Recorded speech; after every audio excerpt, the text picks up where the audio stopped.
Hi, and welcome back to my channel. Today I'm going to make a 4-inch glass lantern with mosaic tiles. Of course, this is stained glass style.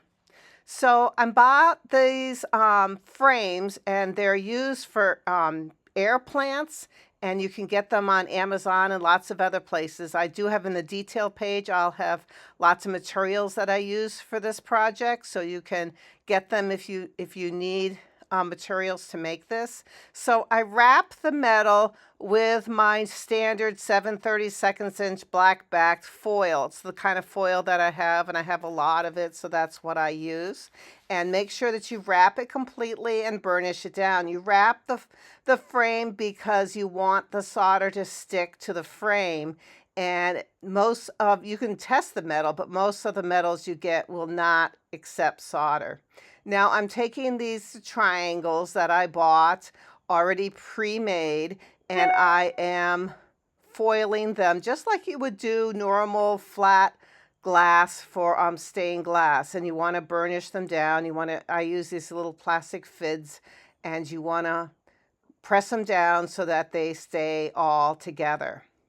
Now for this particular project, I figured out that if I put these little triangles in with some of that foil behind it, I can kind of hold them in place before I solder them. Now, you can do this many different ways. You can solder them as you go and not pre-foil them together, or you can make a frame and solder them into a triangle, a wire triangle, and then attach them. Or you can do like this and attach them ahead of time and then go to your soldering area and solder away. Now, sometimes I had to cut the foil a little bit thinner because it was a little too wide for the space that I had.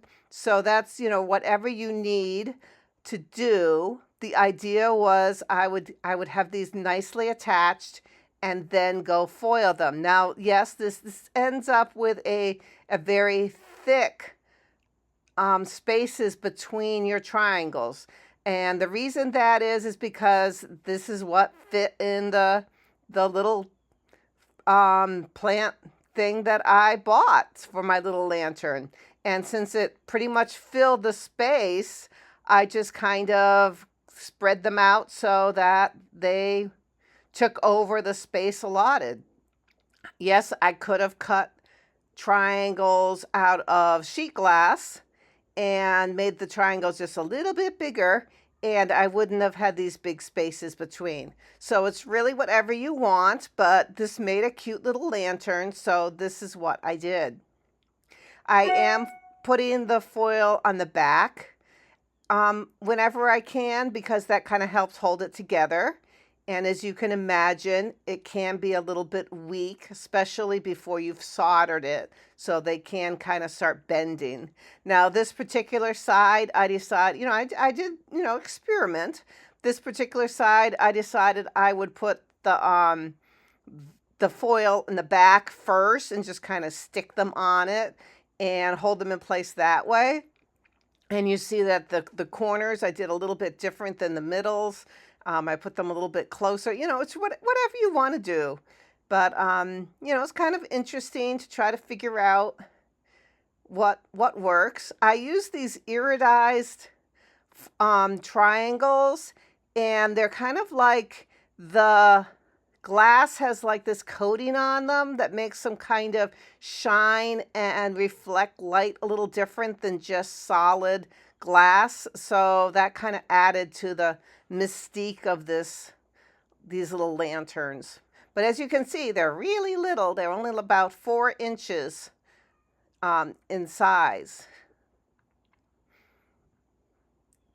And at times I would bend the foil to fit, because I didn't want to take up any more space on the glass than the original foiling did. So as you can see, I went right along the edges of where I foiled the glass. And then I would put the full width of the 7/32 inch foil along the edge to kind of sharpen up the lines. And that was another nice thing about putting the foil on, is that before I soldered, is that it really crisped up all the angles, and it made them kind of organize them so that they really had a sharp line and they weren't kind of higgly-piggly. You know, kind of like if you're doing a quilt, you put that wide spacer sometimes between the parts of your quilt. And that's sort of like what this looks like.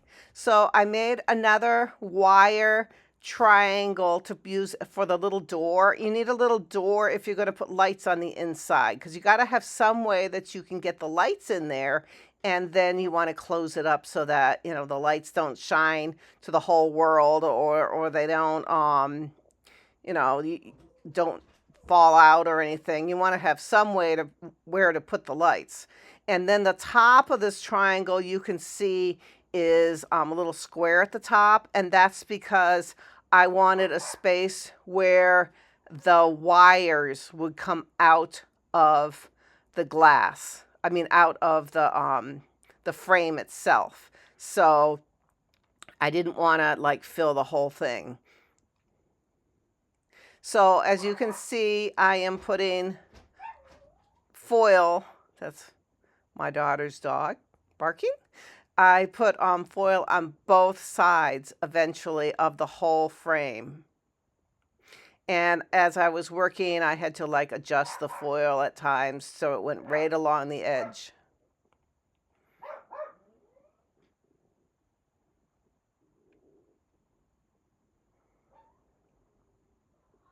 And it's really easy to move the foil, you know, and put it where you need to. Right now, I am cutting the foil a little bit narrower, and you can just use normal, ordinary scissors that you'd use for any craft project, because, you know, the foil cuts really easily. And sometimes you like one of them's not wide enough, so you replace it with something else or put 2 layers on. It's best not to have 2 layers if you can help it. When you heat it up and solder it, they will tend to lift if you have, you know, more than 1 layer, or the pieces are really small.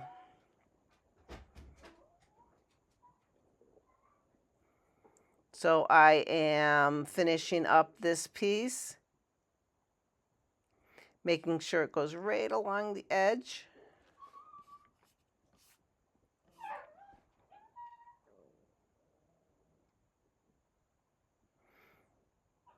I put another piece along the top.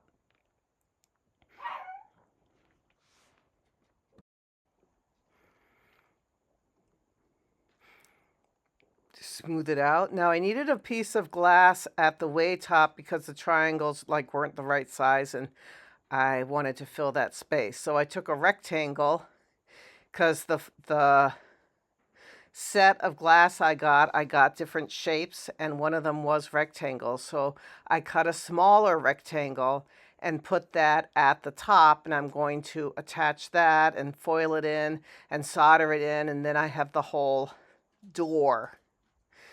For the door, I made like little loopies and out of wire, and attached those loopies to the regular piece. And then I have on the door, I have these 2, like just like a big U, that those wires that stick out, those are going to go through those loopies, and that'll be my door.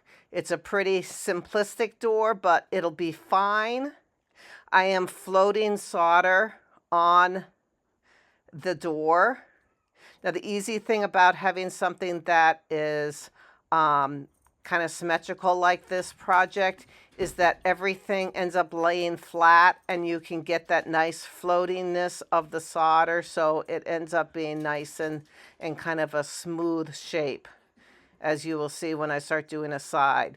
See, it's like pretty much level, so you can just kind of float the solder right on the top, and you get that nice look. Now, yes, it's a very wide line, as I talked to you before. That's because of the size of glass compared to the frame ratio, that it just happened to be, it happened to work that way. And then I did turn the little door over and do the back. Now I did wait a little bit before I turned it over to solder the back. If you turn it over immediately, it's not going to be cool enough and you will end up like flattening out your solder joint. So you want to cool it a little bit before you turn anything that you soldered over. Now, of course, I put flux on everything, and then I am just adding solder to this side. I'm using standard leaded 6040 solder. And I did patina this with a copper bright patina. And then I put LED lights on the inside and hung it up, and it's really pretty. It's just a very small decoration for any home because it's so small that, you know, it'll fit in any home. But thank you for watching and have fun soldering away. Bye-bye.